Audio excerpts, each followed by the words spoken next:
Vijesh, yes, Jose K Mani LDFിൽ നിന്ന് UDFിലേക്ക് വരുന്നു എന്നുള്ള ചില വാർത്തകൾ പ്രചരിക്കുന്നുണ്ട്. എന്താണ് അതിൽ സത്യാവസ്ഥ? എനിക്കറിയില്ല സത്യാവസ്ഥ. പക്ഷേ സാധ്യതകൾ നമുക്ക് തള്ളിക്കളയാൻ പറ്റില്ല എന്നുള്ളതാണ്. കാരണം രാഷ്ട്രീയത്തിൽ കൂടുമാറ്റം എന്നത് അത്ര ഇതുള്ള കാര്യമൊന്നുമല്ല. ഇന്ന് ഇവിടെ കണ്ട ആൾ നാളെ വേറെ പാർട്ടി കാണും, മറ്റന്നാൾ അയാൾ വേറെ പാർട്ടി കാണും. മുന്നണി സംവിധാനത്തിലും ഈ 5 വർഷം കൂടുമ്പോൾ മുന്നണി മാറുന്ന അല്ലെങ്കിൽ രാഷ്ട്രീയം തന്നെ മാറ്റി കളിക്കുന്ന ഒരുപാട് ആളുകൾ നമ്മൾ ഇതുവരെ കണ്ടിട്ടുണ്ട്.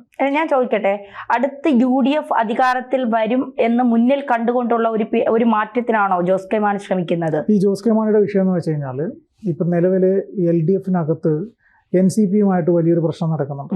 ഈ വന്യജീവി ആക്രമണവുമായി ബന്ധപ്പെട്ടിട്ട് ഈ നമ്മുടെ ഇടുക്കിയിൽ റോഷി അഗസ്റ്റിൻ്റെ നിയോജക മണ്ഡലത്തിനകത്തൊക്കെ വലിയ വിഷയങ്ങളുണ്ട്. വന്യജീവി ആക്രമണം വലിയ തോതിൽ ചർച്ചയാവുന്നതാണ്. പക്ഷേ അവർക്ക് പരസ്യമായിട്ടൊരു പ്രതികരണവുമായിട്ട് വരാൻ പറ്റാതെ ശ്വാസം മുട്ടി നിൽക്കുന്ന ഒരവസ്ഥയിലാണ് ജോസ് കെ മാണിയും കൂട്ടരും ഇപ്പോൾ LDFിനകത്ത്. കാരണം വന്യജീവി വിഷയം ഉന്നയിക്കുന്ന ഘട്ടത്തിൽ NCP അവരെ ടാർഗറ്റ് ചെയ്തിട്ട് ജോസ് കെ മാണിയും കൂട്ടരും പ്രതികരിക്കുന്നു, അല്ലെങ്കിൽ മാണി കോൺഗ്രസ് ആ രീതിയിൽ പ്രതികരിക്കുന്നു എന്ന് പറഞ്ഞിട്ട് NCP തന്നെ പരസ്യമായിട്ട് രംഗത്ത് വന്നിട്ടുണ്ട്.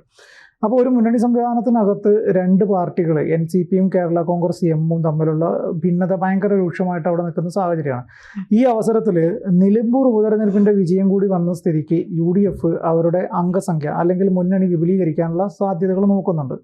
അപ്പോൾ LDFിൽ അസംതൃപ്തരായിട്ടുള്ള ആരൊക്കെയുണ്ടോ അവരെയൊക്കെ തിരിച്ച് ഇതിനകത്തേക്ക് കൊണ്ടുവരണം എന്നുള്ളതാണ് തീരുമാനം. അതിൻ്റെ അടിസ്ഥാനത്തിൽ അവർ ആദ്യം ടാർഗറ്റ് ചെയ്യുന്നത് മാണി കോൺഗ്രസിനാണ്. ജോസ് കെ മാണിയും കൂട്ടരുമായിട്ടൊക്കെ അവർ 1-2 തവണ ചർച്ചകളൊക്കെ നടന്നിട്ടുണ്ടോ എന്നുള്ളതാണ് വസ്തുത. പക്ഷേ ഇവർ അംഗീകരിക്കില്ല. UDF ഇത് പറയുകയും ചെയ്യും, ഞങ്ങൾ ചർച്ച നടത്തിയിട്ടുണ്ട് എന്നുള്ള കാര്യം. അപ്പോൾ സ്വാഭാവികമായിട്ടും ഇതിൽ ഇനിയിപ്പോൾ ഇൻ കേസ് ഇവർ UDFിലേക്ക് പോയാൽ പാലാ സീറ്റുമായി ബന്ധപ്പെട്ടിട്ട് മാണി സി കാപ്പനടയും. പാലാ സീറ്റ് ഒരു കാരണവശാലും ഇവർക്ക് കൊടുക്കാൻ സാധ്യതയില്ല. അപ്പോൾ ജോസ് കെ മാണി എന്ത് ചെയ്യും? ജോസ് കെ മാണി കഴിഞ്ഞ തവണ LDFിലേക്ക് വന്നത് തന്നെ സംസ്ഥാനത്ത് ഒരു മന്ത്രിയാകാം എന്ന് കരുതിയിട്ടാണ് വന്നത്. പാലാ അച്ഛൻ്റെ ഉറച്ച മണ്ഡലമാണ്, അവിടെ ഞാൻ മത്സരിച്ച് കഴിഞ്ഞാൽ സുഖമായിട്ട് ജയിക്കുന്നു വിചാരിച്ചു. പക്ഷേ അവിടുത്തെ ആളുകൾക്ക് അവരിപ്പോഴും മാണിക്ക് തന്നെയാണ് വോട്ട് ചെയ്തത്. പക്ഷേ അത് മാണി സി കാപ്പനായിരുന്നു എന്നുള്ളതാണ് വസ്തുത. അവർ മാണി മരിച്ചു എന്നുള്ളതൊന്നും അവർ അംഗീകരിക്കുന്നില്ല. ആർക്ക് വോട്ട് ചെയ്തു? മാണി സാറിന്. അതെ മാണി സി കാപ്പൻ. ഇനി ഇങ്ങേരും അല്ല ജോസ് കെ മാണി എന്നുള്ളത് മാണി കെ ജോസ് എന്നുള്ളത് ഇട്ട് കഴിഞ്ഞാൽ അടുത്ത പ്രാവശ്യം ഇങ്ങേർക്കും വോട്ട് കിട്ടും. അതിലൊരു സംശയമുണ്ട്. അവർക്ക് മാണി കിട്ടിയാൽ മതി. ഇപ്പോൾ തന്നെ 2 റബ്ബറിൻ്റെ ഇലയും കിട്ടണം. അങ്ങനെയാണെങ്കിൽ പക്കയാണ്. അപ്പോൾ പറഞ്ഞു വരുന്നത് വെച്ചാൽ അങ്ങനെ അവിടെ ഒരു വികാരമുണ്ട്. ആ വികാരത്തെ കച്ചവടവൽക്കരിക്കാൻ നോക്കിയതാണ് ജോസ് കെ മാണി. പക്ഷേ ജോസ് കെ മാണിക്ക് അവിടെ പാളി. മാത്രമല്ല അവിടെ CPMുമായിട്ട് ജോസ് കെ മാണിയുടെ പാർട്ടി കേരള കോൺഗ്രസ് എം അത്ര സുഖത്തിലല്ല. അവിടെ നഗരസഭാ ഭരണവുമായി ബന്ധപ്പെട്ടിട്ട് ഒരുപാട് ഇഷ്യൂസ് ഉണ്ട് അവരുടെ ഇടയിൽ പ്രാദേശികമായിട്ട്. അല്ലാതെ ചോദിക്കട്ടെ, ഈ മാണിക്ക് കിട്ടിയ അത്രയും ജനസ്വാധീനം കിട്ടത്തക്ക രീതിയിലുള്ള എന്തെങ്കിലും കാര്യങ്ങൾ ജോസ് കെ മാണി മണ്ഡലത്തിൽ ചെയ്യുന്നുണ്ടോ, ചെയ്തിട്ടുണ്ടോ? അച്ഛനാനപ്പുറത്ത് കയറി എന്ന് പറഞ്ഞിട്ട് മകന്റെ അത്രേ ഉള്ളൂ അതിനകത്ത്.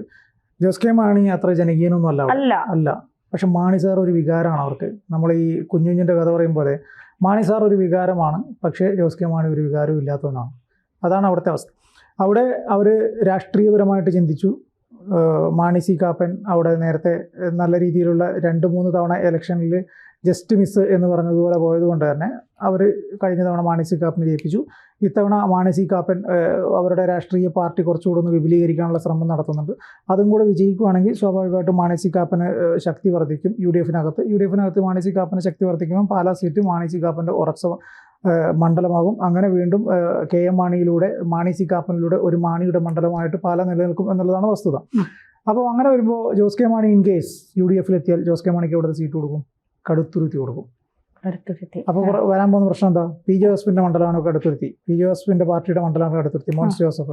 മോൻസ് ജോസഫിനെ ഇവിടെ മത്സരിപ്പിക്കും. മറ്റൊരു ഉറച്ച സീറ്റ് തന്നെ കൊടുക്കേണ്ടി വരും. നിലവിലെ സാഹചര്യത്തിൽ കേരള കോൺഗ്രസ് എം വരുമ്പം കോൺഗ്രസിന്റെ ഏതെങ്കിലും ഒരു ഉറച്ച സീറ്റ് ഈ പറഞ്ഞ PJ ജോസഫിന്റെ മോൻസ് ജോസഫിന് കൊടുക്കേണ്ടി വരും. കാരണം ഇവരൊക്കെ ഒരു സ്ഥലത്ത് മത്സരിച്ച് കഴിഞ്ഞാൽ പുതിയ ആളുകൾക്ക് അവസരങ്ങളൊന്നും ഇല്ലല്ലോ. അവർ മരിക്കുന്നവരെയാണല്ലോ ആ മണ്ഡലം അവർക്ക് എഴുതി കൊടുക്കും. പിന്നെ അവരുടെ കുടുംബം അങ്ങനെയാണല്ലോ ഇത്രയും കാലങ്ങളായിട്ട് കണ്ടുവരുന്നത്. അപ്പോൾ സ്വാഭാവികമായിട്ടും KM മാണിയുടെ മാണി കോൺഗ്രസ് ഇവിടെ വരുമ്പോൾ ആ കടുത്തുരുത്തി മണ്ഡലം ഇവർക്ക് കൊടുക്കണം. പിന്നെ മോൻസ് ജോസഫിന് വേറെ ഏതെങ്കിലും മണ്ഡലം നോക്കണം. ഇതാണ് ഇനി വരാൻ പോകുന്ന ഒരു കാര്യം. പക്ഷേ ശരിക്കും പറഞ്ഞു കഴിഞ്ഞാൽ വലിയ ചർച്ചകൾ പല രീതികളിൽ നടക്കുന്നുണ്ട്. ഇപ്പം ലീഗ് മാണി കോൺഗ്രസുമായിട്ട് ചർച്ച നടക്കുന്നുണ്ട്. അപ്പോൾ ചർച്ചകളുടെ അവസാനം എന്താണെന്ന് അറിയണമെങ്കിൽ കുറച്ച് നേരം കൂടെ നമ്മൾ കാത്തിരിക്കേണ്ടി വരും. പക്ഷേ എനിക്ക് തോന്നുന്നു അധികം വൈകാതെ തന്നെ മാണി കോൺഗ്രസ് തിരിച്ച് അങ്ങോട്ട് പോകാനുള്ള സാധ്യത. അതിൻ്റെ വേറൊരു തലം എന്ന് വെച്ച് കഴിഞ്ഞാൽ കോട്ടയംകാർക്ക് അച്ചായന്മാർക്ക് ഒരു വികാരമാണ് ഈ പറഞ്ഞ റബ്ബർ, കേരള കോൺഗ്രസ്, അങ്ങനെ കുറച്ച് കാര്യങ്ങൾ. അപ്പം അവർ ഈ കോട്ടയം അച്ചായന്മാർ എപ്പോഴും അവരെപ്പോഴും ഈ പറഞ്ഞ എന്താ പറയുക വലതുപക്ഷത്തോടൊപ്പം, അത് ഈ കോൺഗ്രസിനോടൊപ്പം ചാഞ്ഞിട്ടുള്ളതാണ് ഈ അച്ചായന്മാരുടെ രീതികൾ. അപ്പം മാണി കോൺഗ്രസ് ഇടതുപക്ഷത്ത് നിൽക്കുമ്പം അവർക്ക് വലിയ താല്പര്യമൊന്നും ഉണ്ടാവില്ല. അവർ UDFന്റെ ഭാഗമായിട്ട് പോവുകയാണെങ്കിൽ ഉറപ്പായിട്ടും അവർക്ക് വലിയ സ്വീകാര്യത കിട്ടും. അവർ ഈ പറഞ്ഞതുപോലെ അവർക്ക് 1-2 സീറ്റുകൾ വിജയിക്കാൻ സാധിക്കും. കഴിഞ്ഞ തവണ കയ്യിൽ നിന്ന് പോയ ലോക്സഭാ മണ്ഡലം, കോട്ടയം മണ്ഡലം ഒരുപക്ഷെ അടുത്ത തെരഞ്ഞെടുപ്പിൽ മാണി കോൺഗ്രസിന് തിരിച്ചു കൊടുക്കാനുള്ള സാധ്യതകളുണ്ട്. അങ്ങനെ ഒരുപാട് സാധ്യതകൾ അവർക്ക് അതിനകത്ത് നിൽക്കുന്നുണ്ട്. ഇവിടെ LDFനോടൊപ്പം വന്നിട്ട് അവർക്ക് ആ കിട്ടിയെന്ന് പറയാനുള്ളത് ഒരു മന്ത്രിസ്ഥാനം മാത്രമാണ് കാര്യമായിട്ട് കിട്ടിയത്.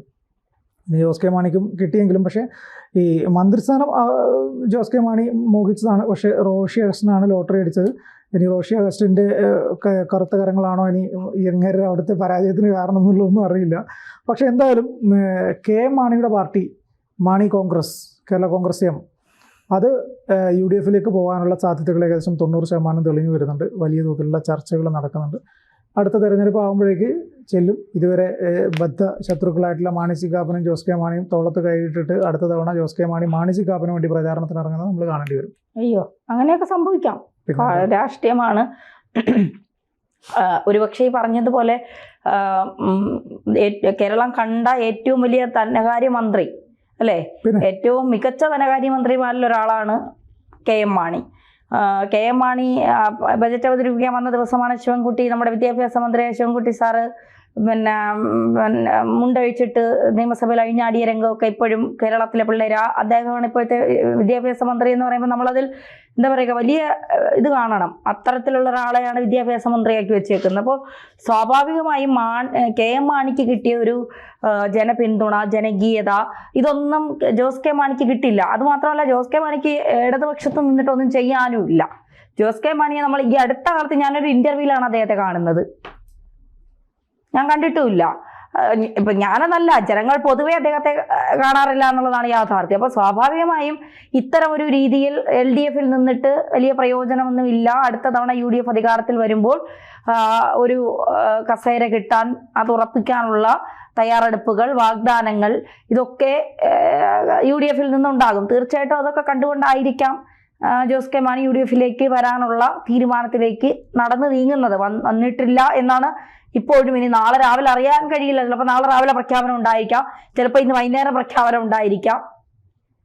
ഇത് അവരുടെ രാഷ്ട്രീയ പാർട്ടി അണികളുടെ പൊതുവികാരം എന്ന് പറയുമ്പോഴും പക്ഷെ ചില കാര്യങ്ങളിൽ അവർ എടുക്കുന്ന തീരുമാനങ്ങൾ അവരുടെ അത് മാത്രം ആയിട്ടുള്ള തീരുമാനങ്ങൾ. അപ്പോൾ ഈ UDF നിന്ന് LDFലേക്ക് പോകാൻ അവരെടുത്ത തീരുമാനവും ഇപ്പോൾ LDF നിന്ന് UDFലേക്ക് പോകാൻ വേണ്ടി എടുക്കുന്ന തീരുമാനവും ഒക്കെ അവരുടെ വ്യക്തി താല്പര്യങ്ങൾ, അതായത് വരുന്ന തിരഞ്ഞെടുപ്പിൽ അവർക്ക് എന്ത് ചെയ്യാൻ പറ്റും, എന്താണ് അത് അവർക്ക് ഈ തെരഞ്ഞെടുപ്പ് കൊണ്ട് അല്ലെങ്കിൽ മുന്നണി മാറ്റത്തെ കൊണ്ട് അവർക്കുണ്ടാകാൻ പോകുന്ന ഗുണം എന്നതനുസരിച്ച് മാത്രമാണ് ഇവരെടുക്കുന്ന തീരുമാനങ്ങൾ. അല്ലാണ്ട് അവരുടെ രാഷ്ട്രീയ പാർട്ടിയിൽ അണികളുടെ താല്പര്യം അനുസരിച്ചോ അല്ലെങ്കിൽ അണികളുമായിട്ട് ഒരു എന്താ പറയുക സംസാരിച്ചതിന് ശേഷം എടുക്കുന്ന തീരുമാനങ്ങളൊന്നുമല്ല. അതൊക്കെ അവരുടെ വ്യക്തിപരമായ താല്പര്യം മാത്രം. അടുത്ത തെരഞ്ഞെടുപ്പിൽ മന്ത്രിയാവാൻ ഒരു സാധ്യത എവിടെയെങ്കിലും ഉണ്ടെങ്കിൽ ചിലപ്പോൾ അവർ കളം മാറ്റി ചവിട്ടും.